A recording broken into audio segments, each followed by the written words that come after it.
Então, senhoras e cavalheiros,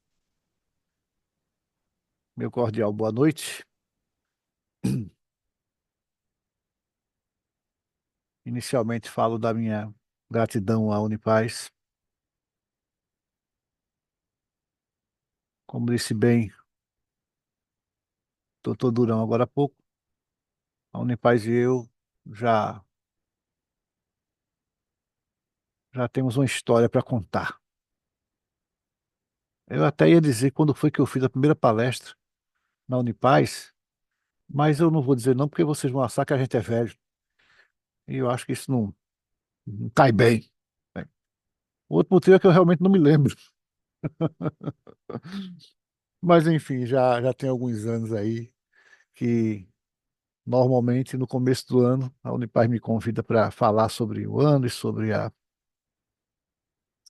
as tendências planetárias, modos movimentos planetários, enfim, falar um pouco sobre o céu. E cá estamos mais uma vez, e eu fico realmente muito agradecido e muito honrado em estar aqui batendo esse papo com vocês. Quero destacar uma presença, toda presença é ilustre, né? Todas as presenças são ilustres, mas tem uma presença que eu gostaria de destacar porque é uma pessoa que é minha colega de astrologia, minha colega astróloga, a doutora Eni Leitão, que é astróloga de formação.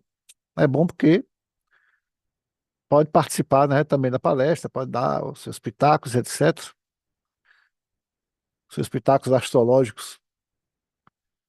Mas vamos trabalhar. Eu queria relembrar aqui as amigas e os amigos aqui presentes que no final do ano passado, acho que foi em novembro, né? A gente fez um bate-papo parecido com esse, e eu dei ao título eu dei à palestra o título meio, digamos, pouco ortodoxo, vamos chamar assim, de Plutão em Aquário e o fim da humanidade. E aquilo causou um certo desconforto, talvez, como assim o fim da humanidade? E fizemos ali uma palestra talvez um pouco mais filosófica, mais reflexiva. Mas dessa vez o doutor Pacífico disse: olha, a gente gostaria que você abordasse mais o ano de 2025, enfim, um olhar astrológico para o ano 2025.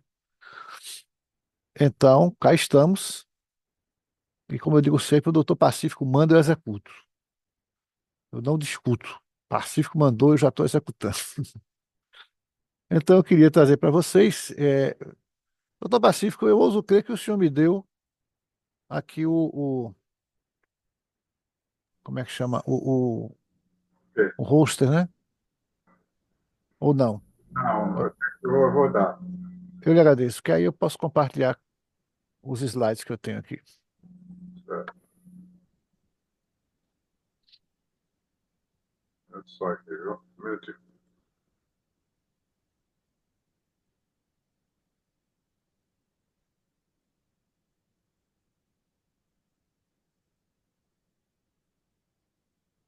Afonso, você pode compartilhar com ele o rosto da ele?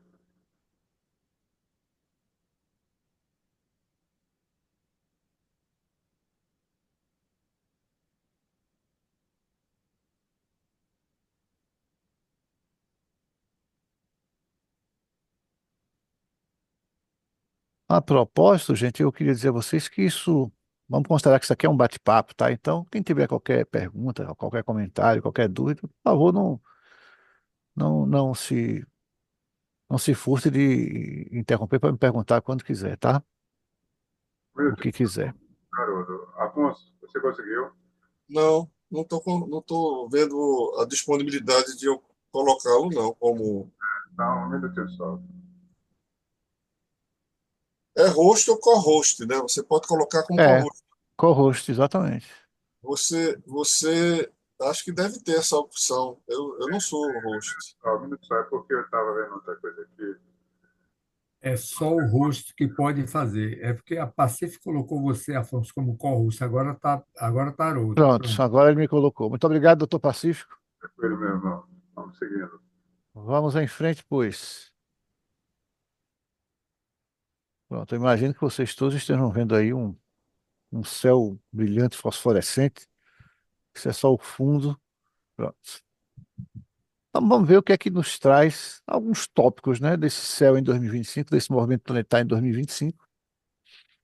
Que certezas, que incertezas e que esperanças esse movimento planetário nos traz, né? E assim, antes de a gente entrar aqui nos detalhes, nos itens que eu separei aqui para discutir com vocês, eu queria dizer o seguinte, que a astrologia hoje é talvez um dos itens mais incompreendidos que a gente vivencia no mundo, né? Uma das ciências mais incompreendidas, apesar de ser extremamente divulgada, se fala muito de astrologia, se fala muito de movimentos planetários, mas se sabe muito pouco. Ainda hoje eu estava dizendo para uma cliente, uma moça que eu atendi, dizendo o seguinte, que a nossa geração, a minha geração, né, eu sou de 65, e a minha geração cresceu ouvindo primeiro no rádio, inclusive com o famoso Omar Cardoso, que entrava nos programas de rádio para trazer informações importantíssimas sobre os signos, né? Então, as pessoas que são de Áries, tal e tal e tal previsão, as pessoas que são de Sagitário, tal e tal previsão, né? E eu não perdia um. Achava aquilo a coisa mais fantástica do mundo. Hoje eu fico pensando o quanto o Omar Cardoso me influenciou para eu estar aqui agora batendo esse papo com vocês. Depois aquilo ganhou a televisão, né? E todo mundo vai lembrar do Walter Mercado, que fazia Ligue Já, né? Para saber aqui o seu futuro astrológico. E depois com a internet aquilo veio com mais força ainda, né? Só que a maneira como ela é colocada, a maneira como a astrologia é colocada, tem muito mais a ver com uma espécie de caricatura da cosmologia verdadeira do que com a ciência de fato que a astrologia se propõe a ser, né? E eu explico isso da seguinte maneira. Primeiro, a astrologia tem uma espécie de aura mística ao redor dela, muito forte. Mas tem ao mesmo tempo um verniz de ciência. É como se ela fosse. Ela tem cara de ciência. Ela tem essa aura mística, mas ela tem cara de ciência. Porque ela tem todos esses cálculos, tem todos esses números e etc. E isso causa nas pessoas uma ideia de que, nossa, que matemática tão incrível que deve ser isso aí, né? Tão transcendental, ou qualquer coisa que o valha. E tudo isso faz com que a astrologia gere nas pessoas uma sensação, ainda que falsa, de conexão com alguma coisa maior. E como essa é uma carência que as pessoas hoje em dia têm em altíssimo grau, qual é o resultado da história? Parar aqui um pouco para olhar para vocês. Qual é o resultado da história? Que a astrologia ela é muito consumida, há uma fome pela astrologia, há uma necessidade que as pessoas têm de, de consumir a astrologia enquanto produto. Porque cria exatamente essa sensação de conexão, né? Então, é como se fosse assim, as pessoas talvez não tenham uma clareza, não construam um raciocínio exatamente assim, mas é como se fosse algo do tipo, eu sei que lá em cima tem um negócio chamado constelação, e de alguma maneira aquilo ali, aquela tal daquela constelação tem a ver comigo. Comigo e com a minha tribo. A tribo dos leoninos, a tribo dos sagitarianos, a tribo dos virginianos e vai por aí fora. Então, quando a pessoa entra lá no site, eu ia dizer, quando a pessoa for ler o jornal, mas o jornal é coisa do passado, né?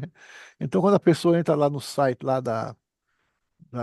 enfim, o site de qualquer empresa dessa de astrologia, e lá tem as previsões para o dia, né? Então ela olha lá e diz, ó, eu sou de Sagitário, então hoje as previsões são essas, essas e essas, né? Propício para o amor, mais ou menos, só depois das 4 da tarde. E tome cuidado com alimentos mais apimentados e negócios hoje nem pensar. Ou seja, cria lá aquela história. E quando a pessoa lê aquilo, ela sente essa conexão. É uma sensação falsa, mas é uma sensação de conexão com algo mais alto. Então é por isso que a mídia, por exemplo, deita e rola em cima da astrologia, só que vai divulgando pelo mundo afora uma caricatura da astrologia e não a verdadeira cosmologia que a astrologia se propõe a ser. Isto posto, eu quero dizer a vocês o seguinte, que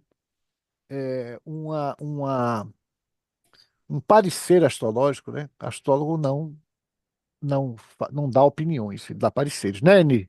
Tá aí, Eni, que não me deixa mentir sozinho. Mente comigo, claro.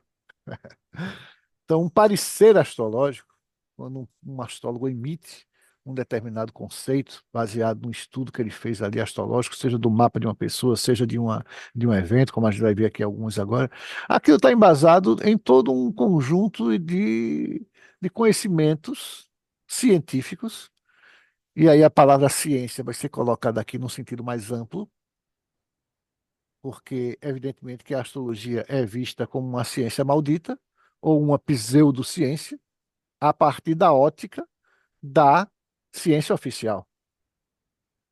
E por que isso? Porque a ciência hoje, a ciência oficial, a ciência que veio a partir do final do Renascimento, a ciência que veio a partir de René Descartes, quando escreve o discurso do método e funda praticamente a ciência moderna, é uma ciência apartada dos princípios espirituais. E, portanto, uma ciência material, materialista. E, consequentemente, ela só se interessa por aquilo que ela pode pegar, por aquilo que ela pode ver, por aquilo que ela pode esquartejar, por aquilo que ela pode dissecar, mesmo que essa coisa dissecada morra no processo, mas só assim é que interessa para a ciência oficial. E a ciência oficial, por conta disso, se esquece de que há dimensões da realidade humana que são absolutamente não racionais, que são absolutamente não materiais. E, por conta disso, a astrologia, como tantas outras ciências, é vista como uma pseudociência ou como um charlatanismo, ou qualquer coisa que o valha. Mas, graças a Deus, que existem espaços como a Unipaz, formada por mulheres e homens de mente aberta e, sobretudo, de coração aberto, e que nos dão essa oportunidade pela qual, mais uma vez, eu agradeço. Isto posto, vamos trabalhar. E nós temos alguns eventos, digamos assim, importantes que acontecem em 2025, e o primeiríssimo desses eventos que eu quero trazer para vocês é a mudança de signos dos planetas invisíveis. O que é que isso quer dizer? Nós temos três planetas invisíveis, né, que nós chamamos de transaturninos, que são Urano, Netuno e Plutão. Não conseguimos ver esses três se não for com um potente telescópio. Mas sabemos que eles estão lá, né? E nós não conseguimos ver por quê? Porque eles estão longe demais. E se eles estão longe demais, isso traz de imediato uma consequência, que é o fato de que eles são mais lentos. Então, para vocês terem uma ideia, né? A Lua, que é o astro mais próximo da Terra, é o mais rápido deles, dá uma volta ao zodíaco em 27 dias. Saturno, que é o último visível, dá uma volta em 29 anos e meio para 30. Urano dá uma volta em 84 anos. Netuno em 156, Plutão em 258, eu acho. 260. Ou seja, esses três últimos, né, Urano, Netuno e Plutão, são extremamente mais lentos. E, consequentemente, são os de maior impacto. Por quê? Porque nós partimos de um princípio em astrologia. O princípio de que um evento, quanto mais raro, mais impacto causa.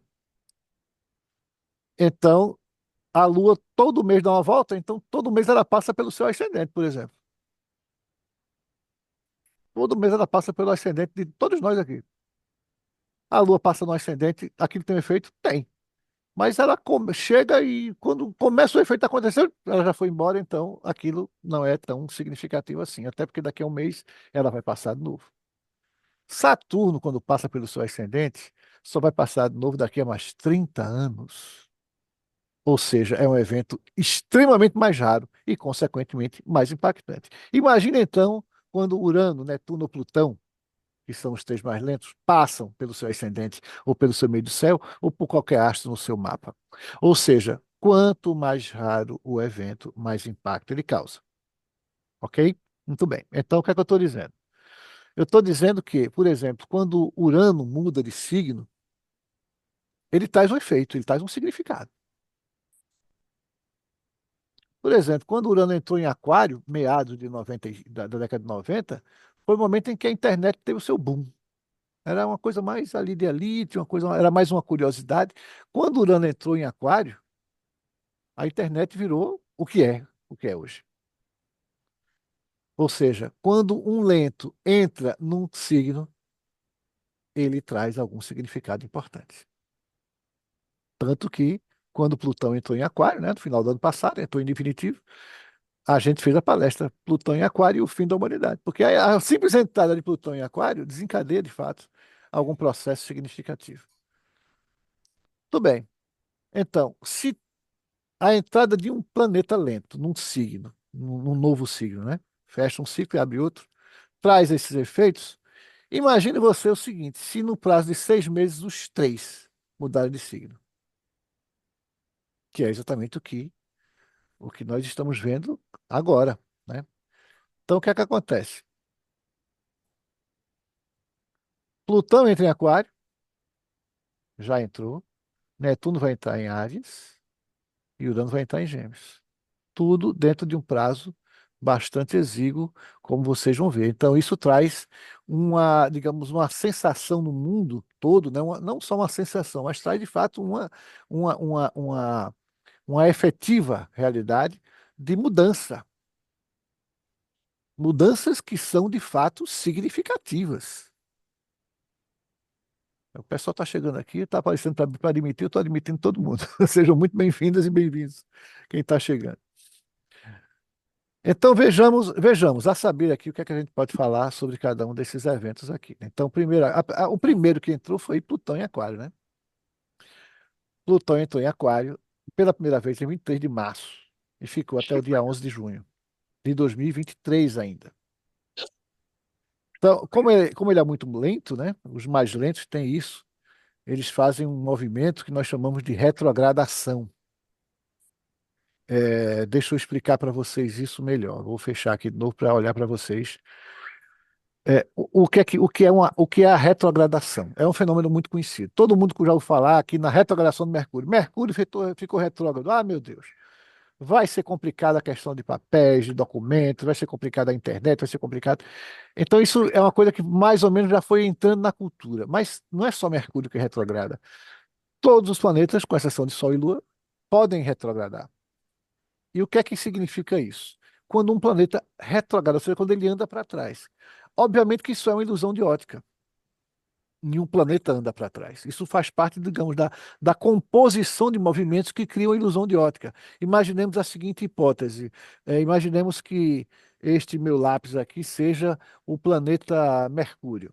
Imaginemos que aqui o meu punho seja o Sol. Imaginemos que vocês sejam a Terra. Cada um de vocês é a Terra. Então, a Terra gira na mesma direção que Mercúrio, só que Mercúrio é mais rápido. Então a Terra vai acompanhando, mas vai acompanhando mais devagar. Então Mercúrio passa na frente. E aí da Terra alguém pode dizer: Nossa, Mercúrio parou. Eita, agora Mercúrio está andando para trás. Não, Mercúrio não está andando para trás. Mercúrio deu a volta no Sol. Só que da posição em que você está na Terra, a sensação é que ele foi e voltou. Então é uma ilusão de ótica, nenhum planeta anda para trás. Mas, do ponto de vista astrológico, esse movimento aparente de retrogradação tem um efeito significativo. E, é, bom, a gente não precisa entender que efeito é esse, apenas basta saber que os planetas podem fazer esse movimento. Então, especialmente os mais lentos andam assim. Plutão, por exemplo, que é o mais lento de todos, ele normalmente ele anda assim, ele anda 3 passos para frente, 2 para trás. 3 para frente, 2 para trás. 3 para frente, 2 para trás. Ou seja, ele vai avançando muito lentamente. E às vezes toca o mesmo ponto 3 vezes, às vezes até 5. Então, o que é que acontece? Por conta dessa movimentação retrógrada de Plutão, ele entrou, ele entrou em Aquário a primeira vez em 23 de março e permaneceu em Aquário até 11 de junho de 2023. Aí ele retrogradou e voltou a Capricórnio, que era o signo anterior onde ele estava. Entrou uma segunda vez no dia 20 de janeiro já de 2024 e ficou até setembro de 2024, quando ele retrogradando mais uma vez voltou para Capricórnio e entrou em Aquário definitivamente e não volta mais para trás em 18 de novembro de 2024. Ok, por que isso é importante para nós? Porque Plutão em Aquário, né? Aquário sendo o signo da humanidade, o signo do coletivo, a entrada de Plutão ali fortalece essa humanidade, fortalece o coletivo, de alguma forma, né? E aí eu trouxe até na palestra do final do ano passado, né? Plutão em Aquário e o fim da humanidade, porque Plutão representa a morte, simbolicamente falando, representa a destruição. Quando ele chega, ele destrói alguma coisa. E eu fiz o alerta na época, diz, olha, ah, Plutão em Aquário pode trazer o fim da humanidade. Ou pode trazer, talvez, um fim para a humanidade. Que não seja exatamente o fim, né? A destruição da humanidade. Mas alguma coisa vai mudar. E fiz o alerta sobre a inteligência artificial, né? Mas disse na época, daqui a pouco eu vou dizer de novo, explicar melhor, que acreditava muito no gênero humano. Eu sou, assim, teimoso. Eu acredito na raça humana, eu acredito no gênero humano e que nós vamos encontrar caminhos e meios para que a tal da inteligência artificial continue sendo apenas isso, uma inteligência artificial, mas que a inteligência humana continue soberana. Então, Plutão entra em Aquário, traz esse conjunto de mudanças. E veja, Plutão em Aquário traz, digamos, muitos efeitos que podem ser significativos para nós, que podem ser muito significativos. Por exemplo, durante o período em que Plutão estiver em Aquário, nos próximos 20 anos, né, ele vai ficar em Aquário até 2044, nós podemos imaginar, nós podemos esperar, melhor digo, um fortalecimento das construções coletivas. Nós podemos imaginar, nós podemos esperar novos modelos de gestão, novos modelos de governo, novos formatos de instituições. Podemos imaginar, já que o Aquário representa o signo da própria humanidade, nós podemos imaginar eh, novas investidas, novas iniciativas, melhor digo, relacionadas a direitos humanos, a direitos civis. Isso é Né? bom. Oi, alguém falou? Então veja que interessante. Por exemplo, na hora em que Plutão entra em Aquário em definitivo, duas coisas importantíssimas acontecem. Primeiro, a queda de Bashar al-Assad, que já estava para cair fazia um bocado de tempo, mas era teimoso. De alguma maneira a Rússia o segurava, mas depois começou a guerra com a Ucrânia, não houve mais espaço para isso e Assad caiu. Um ditador que precisava ter caído já fazia muito bocado de tempo. E logo em seguida, a criação da Aliança contra a Fome e a Pobreza, que é uma iniciativa de caráter mundial, não vinculada a nenhum governo, inclusive com sede em Roma, que é para não, assim, para confirmar, ratificar que não há nenhuma ligação com nenhuma instituição internacional. Então é disso que a gente fala quando a gente fala de Plutão em Aquário.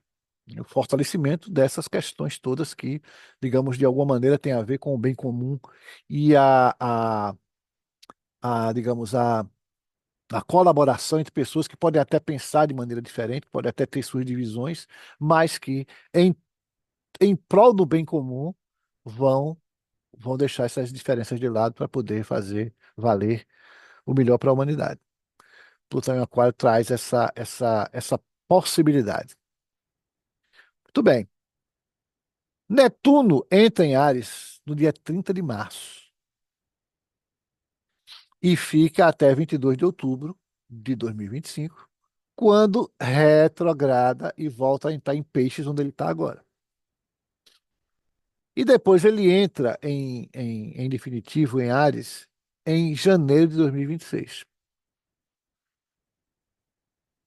E apesar de que isso acontece em janeiro de 2026, mas nós já estamos vivendo um pouco, digamos, a partir do dia 30 de março, quando ele entra, mesmo que ele ainda volte, e ele volta às vezes para buscar mais os elementos, arrumar algumas coisas que ficaram mal arrumadas lá atrás para poder voltar, né?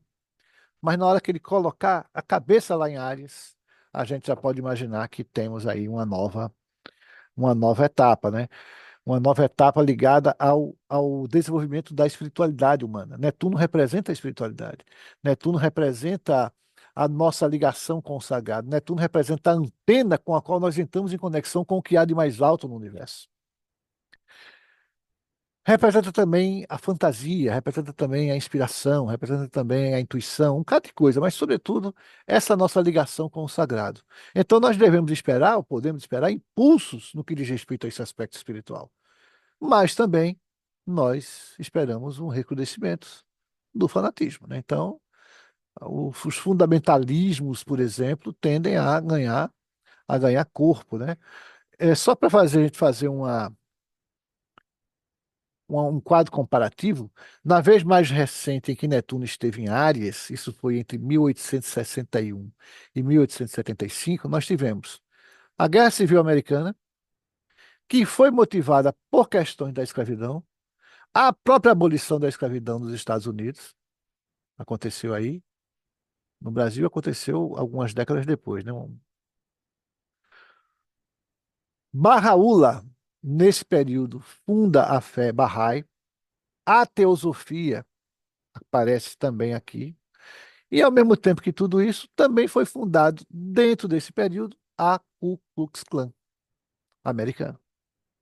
Então, veja, temos aí dois lados, né, a serem considerados. Se de um lado a gente tem um impulso no espiritual, por outro lado a gente tem também um impulso grande no fanatismo, no fundamentalismo, né? Então, a gente espera muitos falsos profetas durante a passagem de Netuno em Áries, né? A partir de a partir de março de 2025.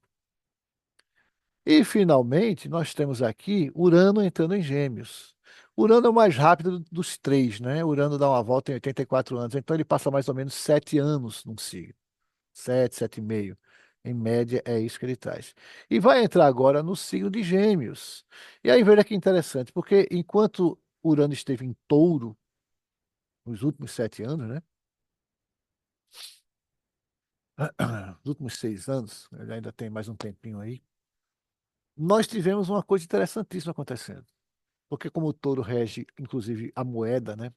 Urano rege a inovação, o diferente, aquilo que quebra os padrões, aquilo que rompe com o que está estabelecido, aquilo que traz um novo jeito de ser, de fazer e de ver as coisas, né? É o chamado revolucionário do zodíaco.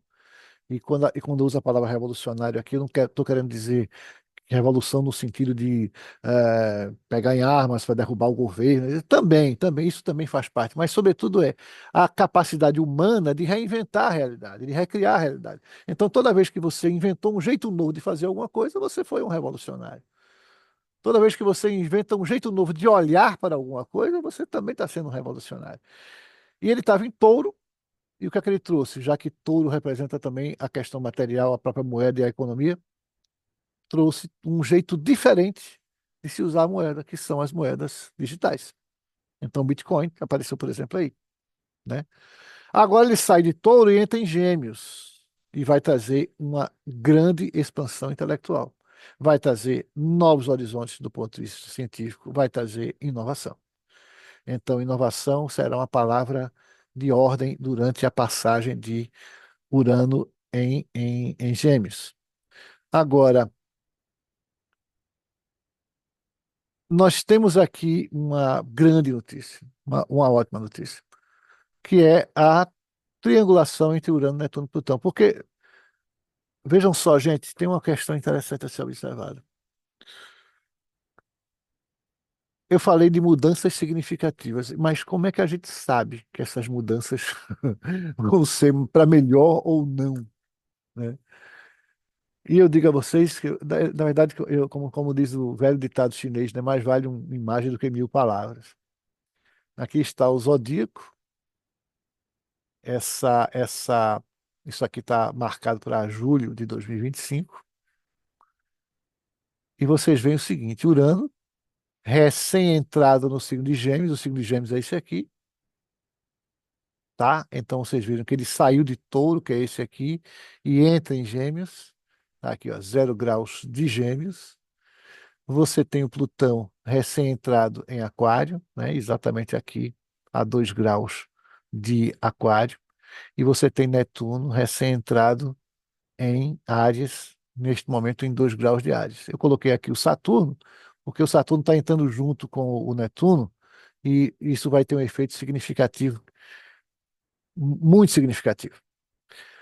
E aí vejam, eles formam um triângulo, né? Essas figuras, eu vou até demonstrar melhor aqui com uma outra coisa, uma outra imagem. Pronto, isso aqui que vocês estão vendo agora é o tempo, o céu exatamente agora, sob minha cabeça aqui, nossas cabeças, no caso.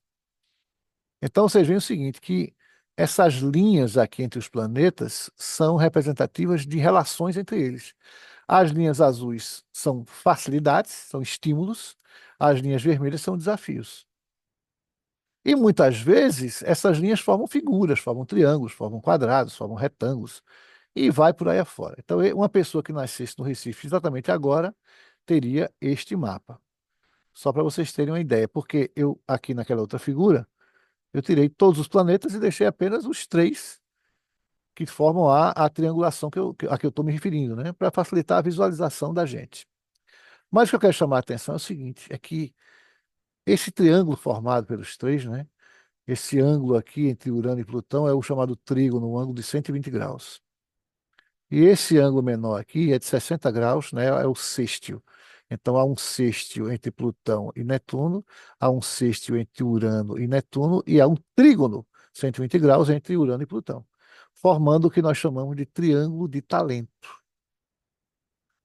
É um triângulo muito bonito, é uma configuração muito bonita porque representa um estímulo recíproco entre esses três planetas que ali participam. Ora, se nós temos um estímulo recíproco da melhor vibração possível, né? Entre esses três planetas, e mais ou menos no tempo em que eles entram praticamente ao mesmo tempo, né? Eu digo praticamente ao mesmo tempo, porque 6 meses pode não ser um tempo tão pequeno assim, do ponto de vista prático, mas do ponto de vista astrológico, para esses três é um tempo muito curto. Então é como se eles tivessem entrado praticamente ao mesmo tempo, cada um num signo novo, mas mantendo uma excelente relação entre eles. Uma relação, na verdade, para lá de excelente. Na verdade, este está sendo considerado como o mais benéfico, a mais benéfica configuração de todo o século XXI. E a gente está vivendo isso agora. Nós temos uma grande oportunidade nas nossas mãos. Nós temos uma grande possibilidade de fazer muita coisa importante e significativa. Porque as sementes que foram lançadas à terra agora haverão de frutificar.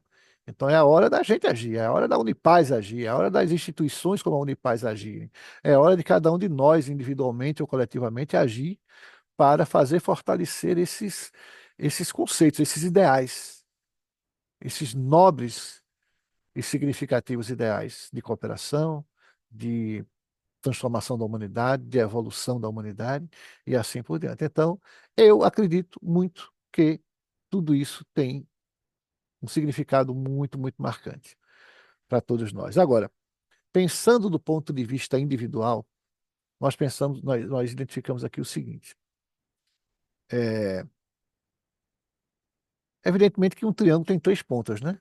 Mas, obviamente, que a gente tem aqui um triângulo que tem um ponto, digamos, que pode funcionar como um vértice do triângulo, que é esse aqui. Ou seja, o trígono entre Urano e Plutão gera uma energia muito positiva, nós vamos falar mais sobre ela daqui a pouco, e que, de alguma maneira, converge para este ponto que é trazido pela conjunção entre Netuno e Saturno, ou seja, 2 graus de Hades.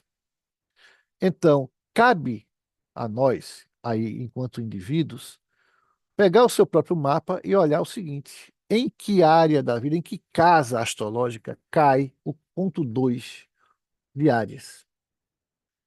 Porque o mapa é dividido em 12 casas astrológicas, cada uma delas tem um significado, cada uma delas aponta para uma área da vida. Por exemplo, casa 1, casa do eu, do temperamento, do comportamento; casa 2, casa do patrimônio, das finanças; casa 3, casa da comunicação, dos irmãos, das pequenas viagens; casa 4, família, bem, enfim. São 12 casas e toda a vida da pessoa está ali retratada. Ora, em que casa cai o 2, o ponto o grau 2 de Áries?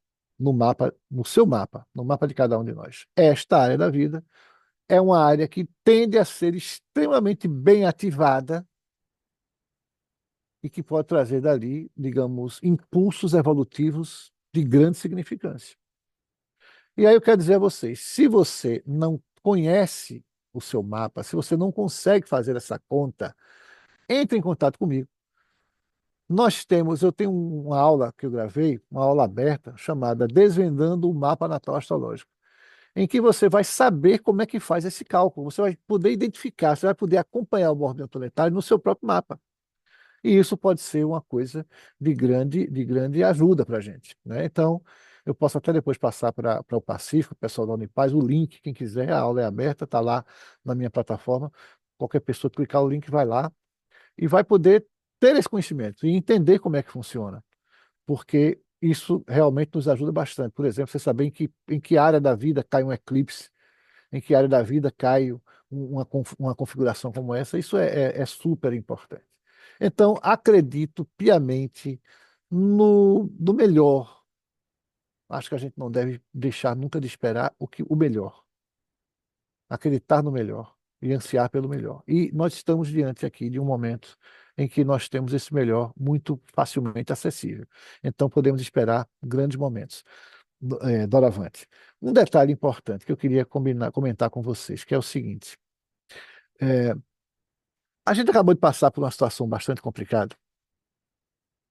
Bem, a partir de 2020, né, todo mundo sabe tudo que nós sofremos. Acaba a pandemia, emenda a guerra da Ucrânia, e a gente teve aí e continua, né, guerra no Oriente Médio, ou seja, momentos muito tensos. E tudo isso se deve a um fenômeno que foi estudado por dois astrólogos franceses, o Henri Gouchon e o André Barbault, que desenvolveram, na verdade, o Gouchon criou e o Barbault desenvolveu, aprimorou o negócio, que é o chamado, que é conhecido como índice Gouchon-Barbault, que se calcula mais ou menos da seguinte maneira: nós pegamos os planetas mais lentos, Júpiter, Saturno, Urano, Netuno, Plutão, e medimos a distância entre eles. Fazemos lá uma média, uma somatória. Então, quanto mais próximos eles estiverem no zodíaco, maior a tensão mundial. Que foi o que aconteceu exatamente agora, a partir de 2020. Então, no período da pandemia, nós tivemos o momento mais tenso de todo o século XXI. Graças a Deus, eles foram se afastando e agora estão tão afastados que formam, inclusive, aquela configuração triangular de que eu falava agora há pouco. E que já traduz uma outra realidade, que já propõe um novo clima, que já propõe uma nova circunstância. E, inclusive, esse índice de Gouchon-Barbault, ele vai se ampliando, né? A distância entre os planetas vai se ampliando e o índice vai subindo, de maneira que a gente atinge em 2030 e 2031 um pico de prosperidade, desenvolvimento, do que há de melhor, né? E ele começa agora, esse pico. A construção desse pico começa agora. Começa agora com essa triangulação magnífica de que a gente tá falando. Tudo bem? Podemos avançar? Alguém tem algum comentário, alguma pergunta?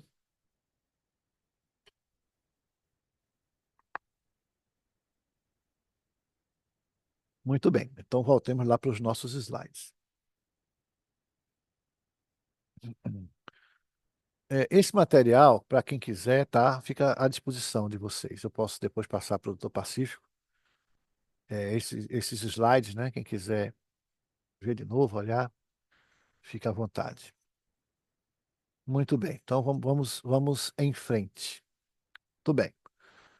Uma palavrinha específica sobre o trígono Urano-Plutão. Que vejam só, agora eu estou me referindo especificamente a esta linha aqui, tá? Porque Urano-Plutão é uma configuração extremamente significativa, né? Evidentemente que o triângulo que eu estou mostrando a vocês, ele não vai durar para sempre.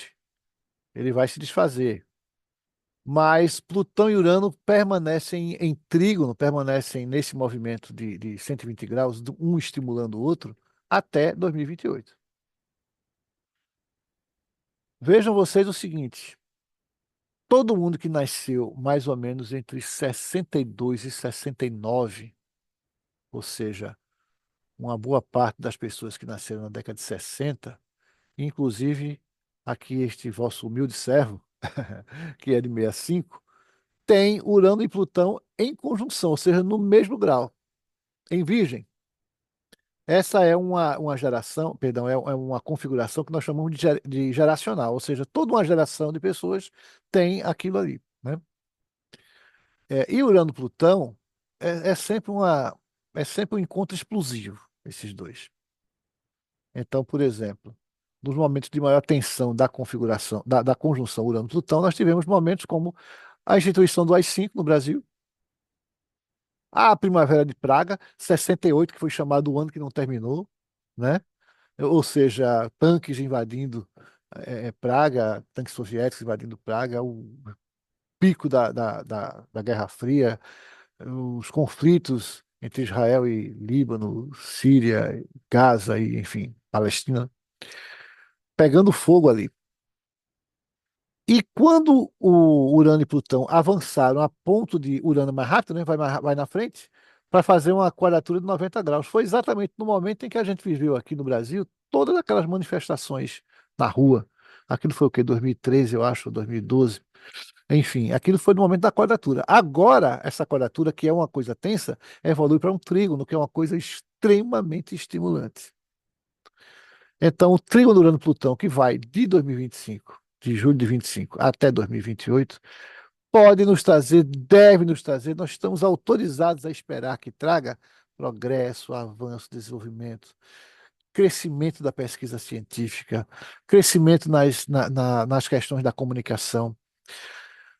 E aí é uma opinião minha, né? Aí é uma coisa que eu entendo como verdade, que isso vai possibilitar digamos, uma regulação da, da, da prática da inteligência artificial de maneira que aquilo não venha prejudicar a humanidade.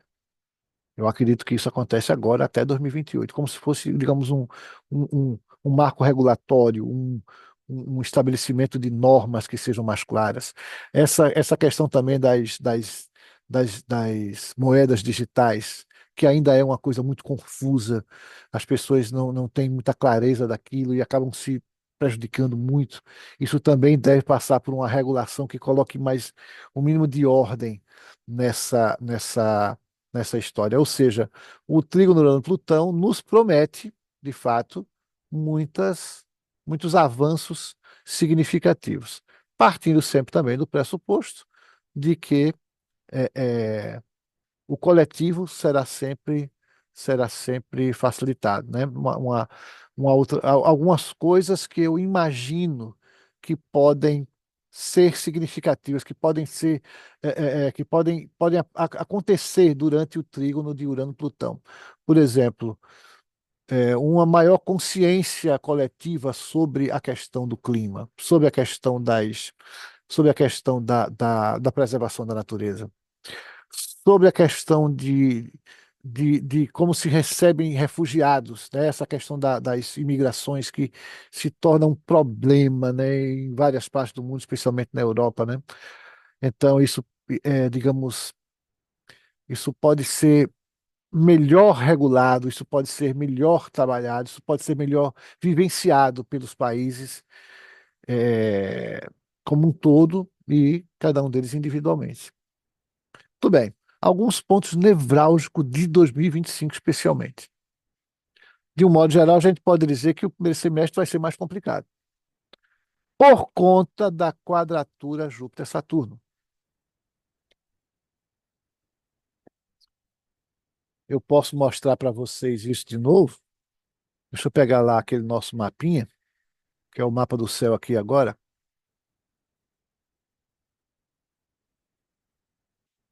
Então vejam só. Júpiter está aqui a 11 de Gêmeos, Saturno está a 19 de Peixes. Então, se a gente contar 30, 60, 90 graus. Isso é uma linha vermelha que a gente chama de quadratura. Ela não está formada ainda. Ela vai formar quando o Júpiter avançar mais um pouquinho, vamos dizer, na hora que ele chegar em 19 de Gêmeos, ele vai fazer 90 graus exatos a Saturno. Só que Saturno também vai andando, então não é tão rápido assim, né?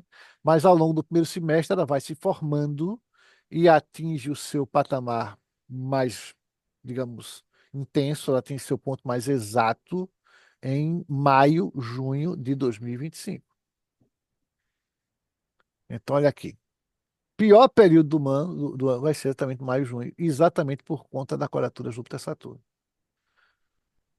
E aí, assim, do ponto de vista da a lua nova, nós temos em junho uma lua nova particularmente complicada, porque a gente chama isso de lunação, né? Na hora em que a lua nova acontece, um ciclo se fecha e outro se abre, e que vai ativar a quadratura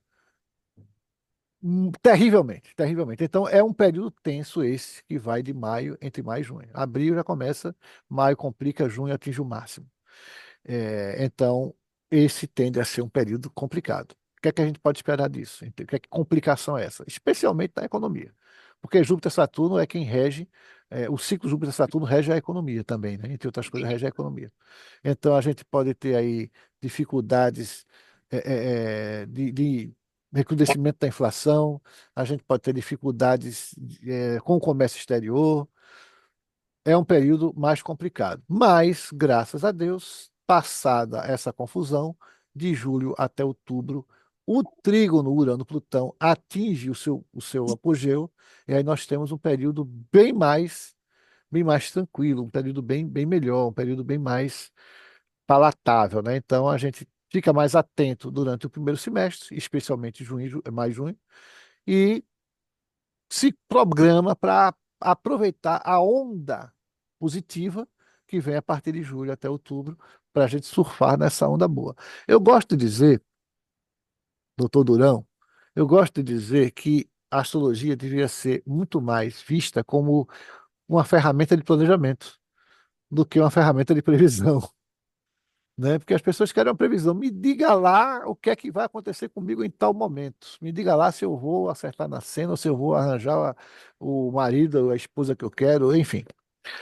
Mas a gente devia pensar na astrologia assim. Se eu sei que em um dado momento eu tenho um período mais tenso, não é naquele momento que eu vou planejar para fazer, por exemplo, um novo investimento, um novo projeto.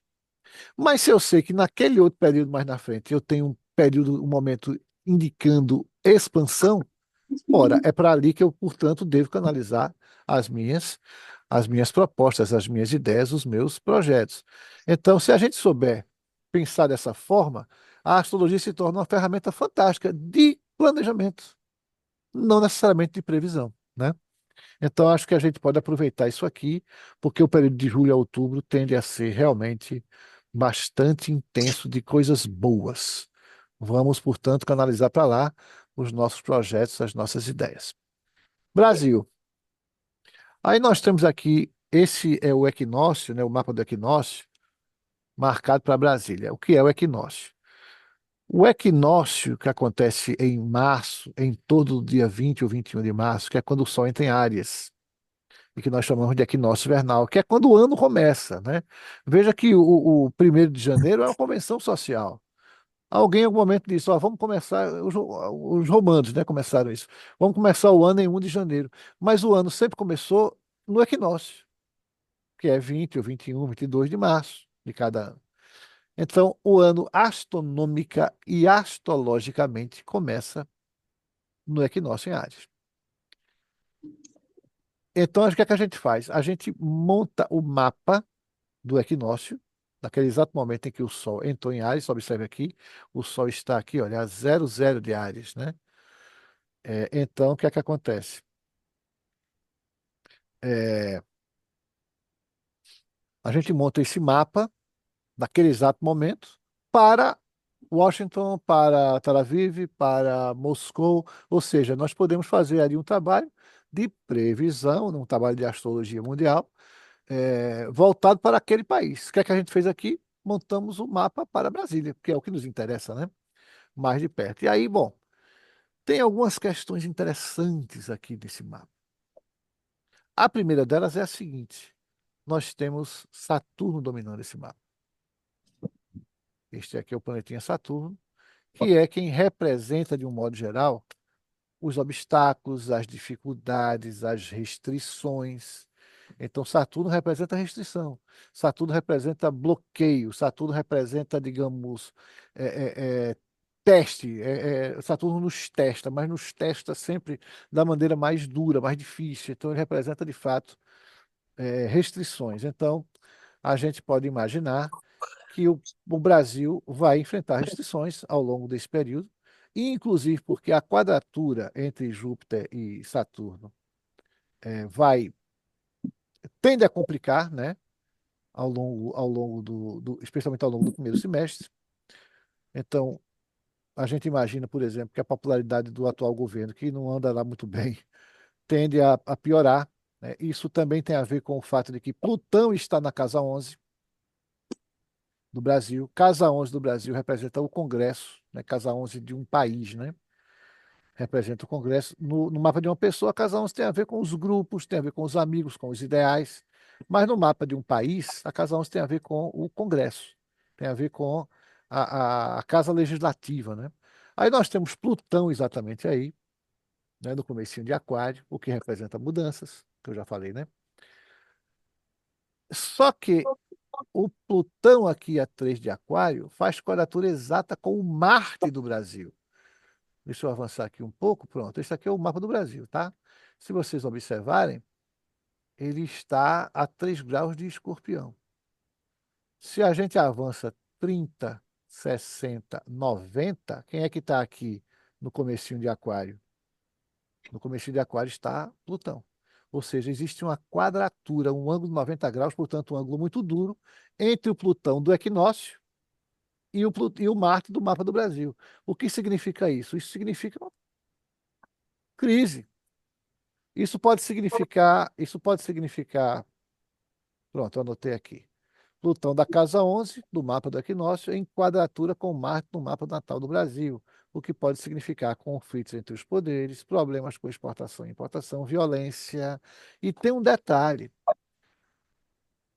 3 graus de Escorpião é a mesma posição onde está o Marte do presidente Lula, que é uma coisa interessante. Um estudo que a gente fez uma vez, eu não sei se você vai lembrar desse estudo, Eni, que a gente fazia o seguinte: o Marte do presidente, em conjunção com o Marte do Brasil, o que indicava um claro entrelaçamento entre o destino de um com o destino do outro, né? Era como se tivesse meio que escrito que Lula ia ter um papel importante, significativo nesse país. Então, quando o Plutão faz quadratura com o Marte do Brasil, faz também quadratura com o Marte do Lula, o que não é um bom sinal nem para o governo, nem para o país, nem para o próprio presidente, né? Então, essas violências todas de que a gente está falando aqui podem também alcançar os altos escalões do governo, né? A própria quadratura de Plutão com Marte pode indicar muito conflito, mudança de ministério, sabe, conflitos entre aliados, né, com a base, do presidente com a base aliada e assim por diante. Então, especialmente naqueles períodos que eu falei, maio e junho, o governo tem que estar muito atento para tentar, digamos, articular melhor as coisas para evitar mais perda, né? Mais dificuldades. Mas não vai ser um ano fácil para o governo Lula. E, bom, eu acho que o que eu tinha que falar, eu já falei. Dessa vez eu quis fazer uma coisa um pouco menos demorada do que da outra, para dar mais espaço aqui para quem quiser fazer alguma pergunta, algum comentário. Alguém tem algo a acrescentar aqui, a perguntar, a colocar?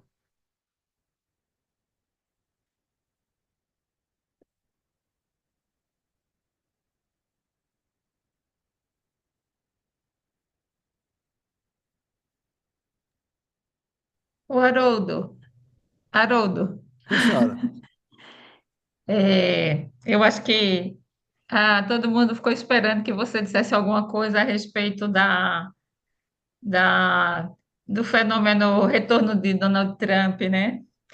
Então, porque como se trata de um impacto muito grande que ele causa, no mundo, eu acho que seria interessante você comentar alguma coisa sobre essa, esse momento de Trump no mundo, né? No mapa do mundo. Certo, veja, é como você diz, é um fenômeno, né? É um fenômeno e que a gente precisaria estudar melhor esse fenômeno. Mas o fato é que tem um detalhe importante a ser observado. Mr. Trump tem ascendente em Leão, com Marte em Leão na casa um, na primeira casa, na casa do eu, do temperamento, do comportamento, né?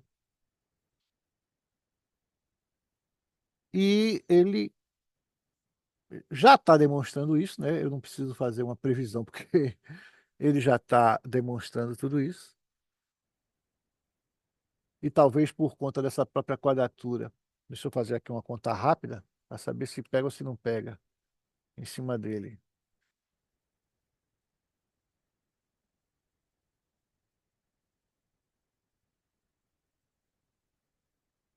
É,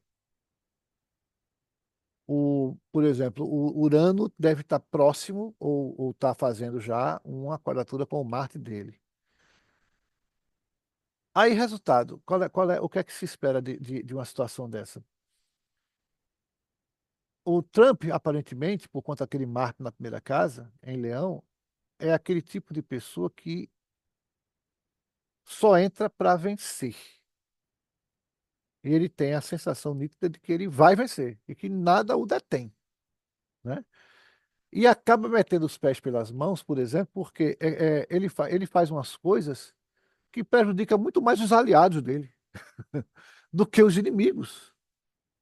Então, você vê, hoje, por exemplo, né, tá marcado, tá para acontecer uma reunião de cúpula dos líderes europeus. Não é para ver como é que vai fazer com a guerra da Ucrânia, ou o que é que vai fazer com a guerra. É para fazer vão decidir o que é que vão fazer com o que o Trump está fazendo. E veja, à medida em que essa quadratura Urano-Plutão, perdão, Júpiter-Saturno, for se aproximando, for aumentando, isso vai piorar muito. Então, a sensação que eu tenho, eu não acredito em guerra. Eu já vi muitos colegas astrólogos dizendo, não, a situação em Gaza, junto com a situação na Ucrânia, vai desencadear uma terceira guerra mundial. Eu não acredito nisso, não. Não vejo motivo para pensar isso, não, sinceramente falando. Mas ainda tem muita confusão para acontecer até que as coisas se ajustem um pouquinho mais a partir do segundo semestre. Então a gente tem que ter paciência, tem que rezar muito para ver se o bom e velho Donald vai se acalmar mais um pouco, né? Aí, e veja, tem um detalhe também importante. Se você vê que muitas das coisas que ele está fazendo, nitidamente tem um fim eleitoreiro. Porque ele está, aspas, cumprindo determinadas promessas de campanha, ele está, de alguma forma, dando uma satisfação para o eleitor dele, né? E e a sociedade americana, de alguma forma, impôs isso ao governo, né? A eleição de Trump é uma. A urna sempre diz alguma coisa, né? O recado das urnas, a voz, escutemos a voz das urnas. Então, ele está dando ali uma satisfação da maneira como está dizendo a América para os americanos, né? E vamos proteger aí os empregos e assim por diante, né? Então, a sensação que eu tenho é que nós ainda vamos ter muita confusão, né? Eu não estou dizendo que o que Trump faz está certo ou está errado, eu não me sinto capaz de julgar isso. Mas o que eu posso dizer é o impacto que isso tem no resto do mundo, como você colocou, Indy. O que é que isso impacta o resto do mundo, né? E o impacto é complicado, porque você vê as taxações que ele começou a fazer, né? Vamos taxar todo mundo, porque agora comigo é assim, porque os Estados Unidos têm que mostrar a que vieram, etc. Tal. E que a gente vê o seguinte, que no fundo, nos fundos, ele diz uma coisa, mas não é aquilo tudo que ele faz. Ele bota lá toma lá algumas providências, mas não é aquilo tudo que ele dizia. Então, aquilo é muito mais um cantar de galo dele para dar talvez satisfação à sociedade americana, mas sem que ele de fato tenha realmente uma atitude tão violenta, porque eu acho que se ele tomasse atitudes tão violentas como ele está dizendo que vai tomar, as consequências para os Estados Unidos seriam até muito piores. Não sei se eu te respondi, Nilson. É porque o assunto é muito, muito difícil mesmo, né? É tanto que nas eleições houve muita. Eu estou falando isso porque houve muita previsão a respeito das eleições dos Estados Unidos. E muitos astrólogos erraram muito, exatamente, e depois vieram falar sobre exatamente a imprevisibilidade da eleição dele, mas que estava acenando em alguns aspectos que não foram bem observados, né? Às vezes por causa de minutos, de segundos. Mas a questão é que está posto aí Donald Trump É, e alguma coisa provavelmente a humanidade tem para aprender com essa experiência, né? Provável, é, né? exatamente. Se a gente acredita na evolução, alguma coisa essa figura tão polêmica, né? Tão controversa. Tão controversa. Pois é.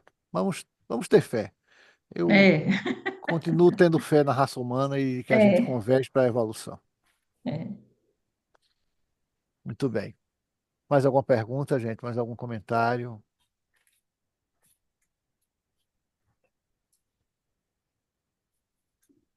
Eu vou me atrever, meu amigo, a fazer uma pergunta a você que eu venho assistindo a um cara chamado Jean Valjean, que é um nome adotado por conta de encontros com seres extraterrestres e até seres também humanos, dito por ele, mas numa outra dimensão. E esse cara já vem desde os 17 anos tendo esses contatos e ele hoje ele tem mais de 50 livros escritos sobre a cosmologia, né? É algo assim, uma outra dimensão. Aí quando eu vi que você falou sobre Netuno, não sei se é Netuno, que é o astro que inspira a espiritualidade. É isso? Uhum, Netuno. isso mesmo. Bem, eu estou muito curioso porque ele vem falando. O nome dele é Rogério de Freitas Paredes. Ele é um potiguar que estava morando em São Paulo, trabalhava em banco, mas o cara hoje ele tem um conhecimento sobre mitologias de todas as origens muito grande. E ele vem falando coisas que me tocaram, mas na linha assim, da espiritualidade.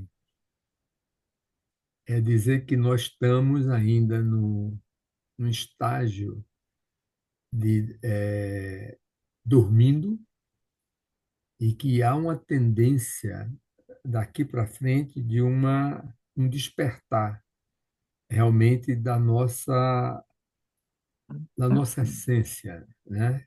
Do que nós somos verdadeiramente. E, por exemplo, é um outro nível de discussão, né? É assim, quando é que nós vamos realmente saber quem somos e o que viemos aqui fazer? E ele diz quanto foram deturpados a presença de pessoas que ele considera assim de autísticas, quer dizer, o humano que chegou ao estágio mais próximo da divindade foi Jesus, Buda, ele cita alguns, e diz que a gente ainda está numa forma, né, pensamento muito arcaica, muito aquém do que podemos ser. né? E eu não vejo em canto nenhum no mundo, pelo menos se falar nisso, pelo menos uma escola, uma universidade, né, que trate disso. Eu digo que já a Unipar já traz uma visão que nenhuma universidade traz. Quando eu escuto esse cara, eu vejo que a gente ainda está muito, muito aquém do que realmente talvez a humanidade, isso que eu também acredito como você na unidade, não acredito mais numa terceira guerra mundial nunca, né? E eu digo, o que que a astrologia pode, aí estou vendo aqui a Netuno, e, sei lá, ajudar ou contribuir nessa linha, sabe, do despertar da consciência. Eu gosto do doutor Durão porque ele faz perguntas simples, entendeu? Uma Nem eu coisa sei, tranquila nem eu sei o que eu para estou perguntando. responder. Doutor Durão, veja, eu conheço bem o Jean Elan, conheço a história dele, já ouvi também muita coisa. As pessoas mandam para mim, né? Eu assisto quando posso, porque o tempo é escasso, né? E o que eu vejo é o seguinte, eu acho que o Jean Elan ele é muito sabido, ele é muito inteligente, ele é muito culto, ele conhece muito realmente, ele conhece coisas que você nem imagina realmente. É uma pessoa muito lida, muito profunda, muito preparada. E que traz informações, algumas que eu vejo muito sentido, outras eu já não vejo tanto.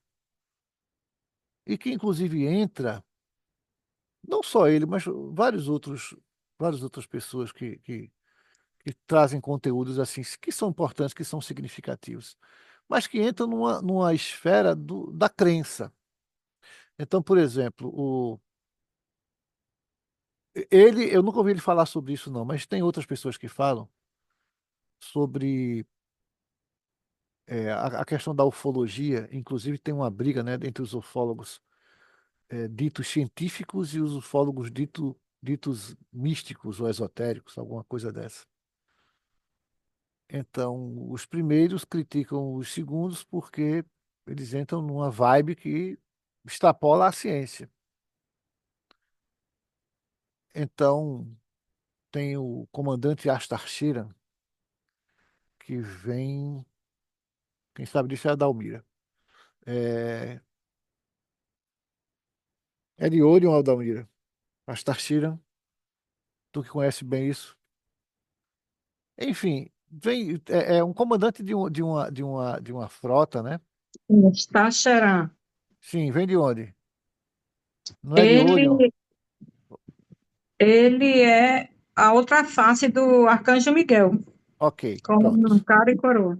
Certo, muito bem. Então veja, é, conforme você diz uma coisa como essa, Adalmira, a gente entra no nível da crença.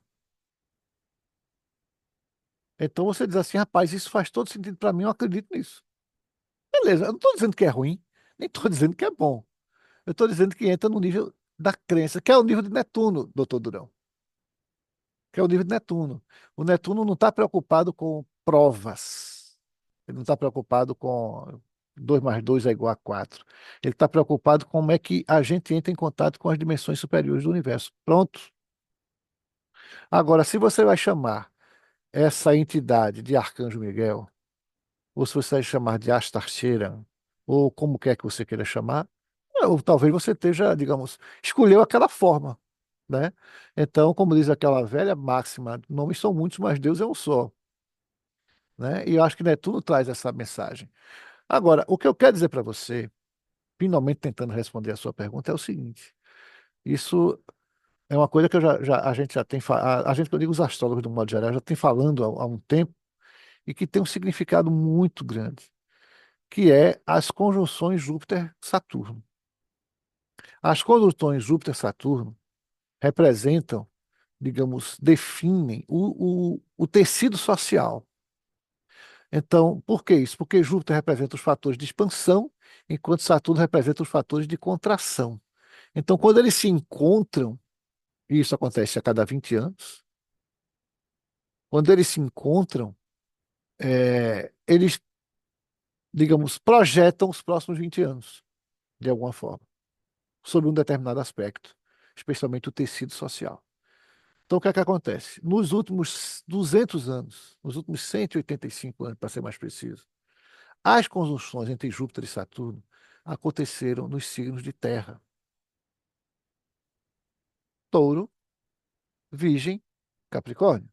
Ou seja, o tecido social foi todo montado em cima de um materialismo, que é o que a Terra representa, a matéria, o material. E se a gente olhar para o que é que aconteceu nos últimos 180, 200 anos, a gente vai ver que faz todo sentido. Então, o que é que a gente construiu nesses últimos 200 anos? A gente construiu exatamente essa visão materialista da realidade. Tudo bem. A partir de agora e pelos próximos 200 anos, as conjunções entre Júpiter e Saturno vão acontecer nos signos de ar: Gêmeos, Libra, Aquário. A primeira, inclusive, já aconteceu 2 anos atrás, que foi exatamente em Aquário. Então, o que é que acontece? Nós estamos falando de uma espécie de upgrade consciencial. Agora sim. Agora sim, nós estamos falando de um upgrade consciencial. No sentido de que a gente sai desse tecido social mais materialista da Terra e migra para um tecido social, para uma percepção social mais leve, ligada ao ar, ligada ao mental.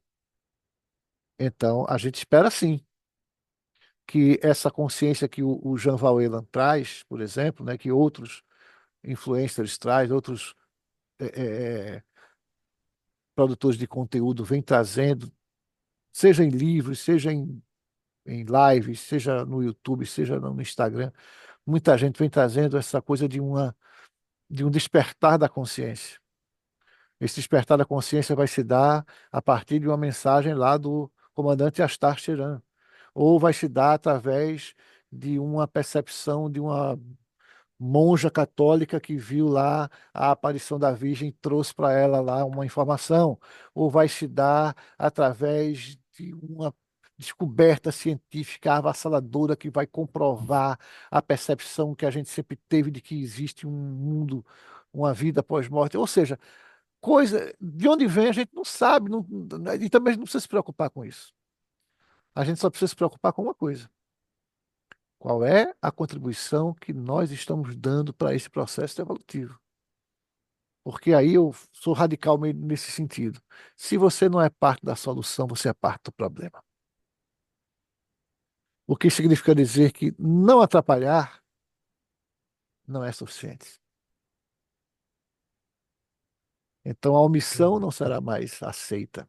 Nós não podemos mais nos tornar omissos. Nós temos que agir, nós temos que nos colocar como exército da paz, como exército do bem, para fazer com que essa evolução de fato aconteça e que se espalhe pelas consciências, porque a revolução é de fato individual. É, Maravilha. é coletiva, mas começa e termina dentro de cada um de nós. Valeu. Júpiter é expansão e Saturno é contração. É isso? Exatamente. Valeu, cara. Obrigadão. Algo mais, gente? Alguma pergunta? Alguma questão? Tudo bem. Então eu quero terminar aqui nosso bate-papo apresentando a vocês o seguinte. Está aqui a tal reflexão que eu queria apresentar. Pronto. Vocês estão vendo? Não, vocês não estão vendo. Peraí. Eu vou precisar iniciar aqui. Ah, tá. Agora sim está certo. Vamos lá. Quero trazer uma reflexão para vocês, para a gente encerrar esse nosso bate-papo. Mas antes de apresentar essa reflexão, eu quero trazer para vocês. Bom, aqui estão meus contatos, tá? Vocês podem me achar pelo Instagram, vocês podem me achar. Aqui está o meu site, aqui está o e-mail, o telefone com o WhatsApp. Estaremos à disposição. E eu tenho dois convites para fazer para vocês, né? Nós temos um grupo no WhatsApp chamado Astros e Céus. É um grupo de informações astrológicas. Eu gosto de dizer sempre que esse é o meu preferido, porque eu tenho muitos canais de comunicação, né? YouTube, Instagram, o diabo a quatro, mas esse é o meu preferido, porque ele é mais íntimo, ele é mais próximo. Às vezes eu saio aqui no meu jardim e quando eu olho, tá lá a lua linda com Júpiter bem ao lado. Aí eu corro e digo, pessoal, corre para ver lá. Tá uma coisa linda a conjunção. Isso significa isso, tal e tal e tal coisa. Quem tiver foto, manda. Aí o pessoal manda foto, eu disparo para todo mundo. Porque às vezes tem gente nesse grupo de vários lugares do Brasil e do mundo, né? Então, o pessoal às vezes está lá em Portugal e diz, olha, aqui eu não consigo ver nada, tá tudo nublado lá na Austrália, na China, em Israel, enfim, Estados Unidos, tem gente do mundo todo nesses grupos. E aí, quando alguém manda, a gente repassa as fotos, né? E é muito legal, porque as pessoas dizem, foi bom, porque eu não podia ver, não tive condições de ver, mas pelas fotos eu pude contemplar um pouco aquilo, né? Então é um grupo silencioso, só quem posta sou eu, para evitar qualquer confusão. E sempre que tem alguma coisa interessante acontecendo no céu, a gente faz um comentário, manda um artigo, uma postagem, enfim. É um prazer que qualquer um de vocês se interesse em estar nesse grupo. E o segundo convite é que nós vamos começar daqui a pouco a Jornada Zodiacal para a Páscoa. Essa já é a quarta edição da jornada. A Jornada Zodiacal para a Páscoa é uma jornada, né, exatamente, em que nós viajamos através dos 12 signos, e em cada um desses signos, quando a Lua está transitando naquele signo, a gente faz uma vivência preparatória para a Páscoa, para o encontro com o Cristo, a partir do simbolismo daquele signo. Então, a primeira vez que aconteceu foi uma coisa mais entre amigos, mas, nossa, teve um efeito muito grande. E aí, no ano seguinte, eu resolvi abrir para o público em geral, né? E essa vai ser já a quarta edição. E quem tiver interessado, entre em contato com a gente pode conversar sobre o assunto. E agora sim, vamos para a tal reflexão. Jacques Cousteau, oceanógrafo, um homem apaixonado pela Terra, que disse que não há passageiros na espaçonave Terra. Todos somos tripulantes. O que vem, inclusive, ressaltar aquilo que a gente falava agora há pouco, né? Qual é o papel que cada um de nós está fazendo, precisa fazer, para que esse processo evolutivo de que eu me referi agora há pouco possa de fato acontecer. Então, com essa reflexão de Jacques Cousteau, eu agradeço demais a vocês pela paciência, agradeço demais à Unipaz por essa oportunidade e espero que a gente possa, daqui a um tempo, olhar para tudo isso e dizer: nossa, foi maravilhoso. E o mundo hoje está um pouco melhor. E que assim seja.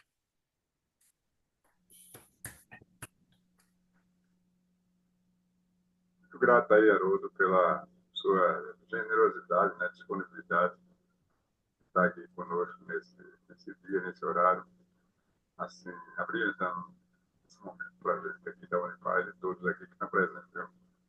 Minha parte grata aí. Durão, falar alguma coisa, Afonso? Só agradecer e sempre é muito produtivo e muito instigante tua fala. E realmente traz muito aprendizado. Muito grato.